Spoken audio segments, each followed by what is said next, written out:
Let's bring in now Senator Jacinta Nampijinpa Price. Jacinta, thanks so much for your time. Look, just that question with you. Who will you be backing if this does come to a leadership spill this week? Yeah, look, I don't think it's any secret that I'll be backing Angus Taylor, and I will be backing a move for a change of leadership. And as my colleague Senator Hume pointed out, if we do not make this change, we will be wiped out at the next federal election. You know, we are in a dire situation as the Liberal Party, and if the current polls aren't reason enough for, you know, some of my colleagues to realise we need a change of leadership, then we have to look at the fact that we haven't been delivering on policy. In terms of energy policy, we should have come out earlier than what we did in terms of our position on net zero. Mass immigration is still an issue that is really deeply concerning Australians, and we don't have a policy position on that.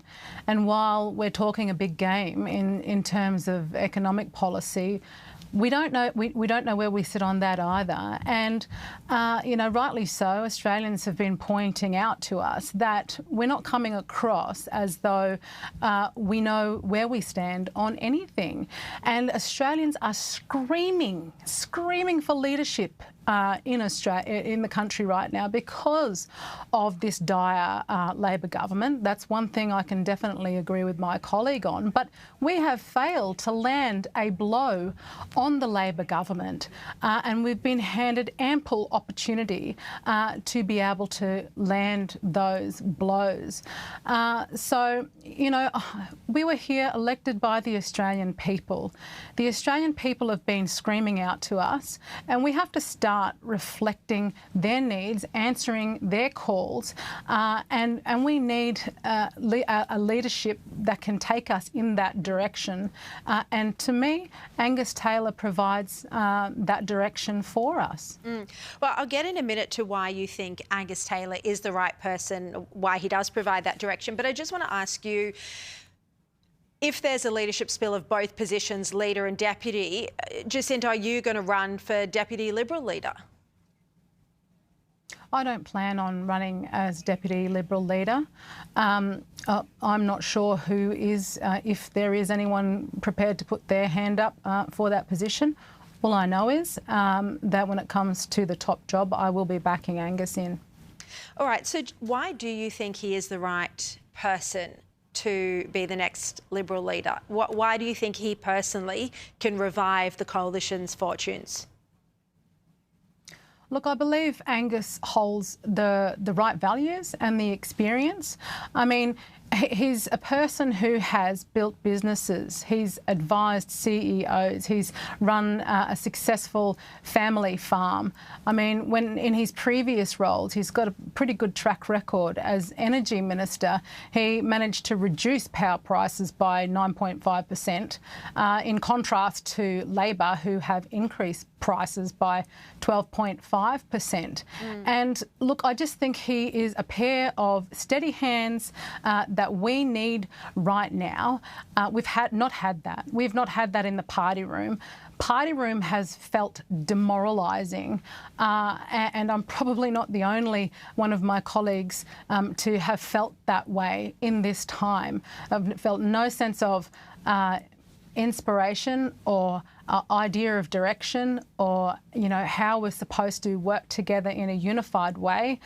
We've had the coalition split twice, and it's been less than 12 months.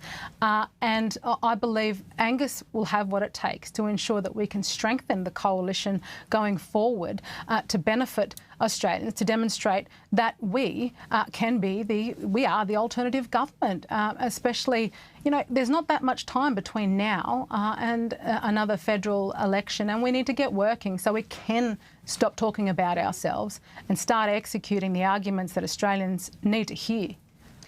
Now, clearly, the leadership has been a talking point in the coalition for many months now. Do you think Angus Taylor has the numbers?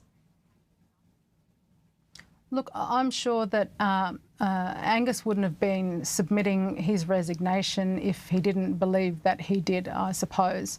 I'm